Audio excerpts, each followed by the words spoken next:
আসসালামু আলাইকুম। আমার ফার্মে যেগুলো সকালবেলার কাজ থাকে আমি সবসময় মেকআপ দেওয়ার চেষ্টা করি। আর সকালবেলা আমরা পরিষ্কার পরিচ্ছন্ন সবসময় রাখি কেন ইনশাল্লাহ পরবর্তী যদি আমাদের রোগবালাই থেকে রেহাই পাওয়া যায়। আর একটা ফার্মে যদি সবসময় রোগবালাই হয় তাহলে ওই ফার্মটা টিকা খুব ইক্সে হয়, ঠিক আছে। সেই জন্য আমরা সবসময় টার্গেটে থাকি আর পরিষ্কার পরিচ্ছন্ন করে সবসময় থই। আর আমাদের পরিষ্কার পরিচ্ছন্ন করে যদি না থই তাহলে আমাদের পরবর্তী দুধের প্রোটেকশন পাবো না। আর আমাদের তো গাভী আছে ইনশাল্লাহ, ঠিক আছে। আপনাদের দেখাই অবশ্যই গাভী আছে, সেজন্য আমরা সবসময় টার্গেটে রাখি। আর দুধের প্রোটেকশন আমাদের সবসময় ভালো লাগবে কেন লাস্ট দুধের প্রোটেকশন যদি আমাদের ভালো না থাকে তাহলে আমাদের পরবর্তী সমস্যা হবে, খাবারে নিয়ে সন্তকে থাকি যাবে।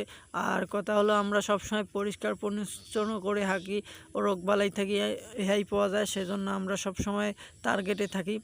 আর আপনারা অবশ্যই আমাদের ফেসবুক পেজ থেকে অবশ্যই আপনারা দেখেন, অবশ্যই লাইক কমেন্ট করবেন, শেয়ার করবেন। আর দ্বিতীয় কথা হলো আপনাদের ভালোবাসায় আমি এগিয়ে যাব ইনশাল্লাহ। আমি এটা আশা করি আপনাদের কাছে ইনশাল্লাহ।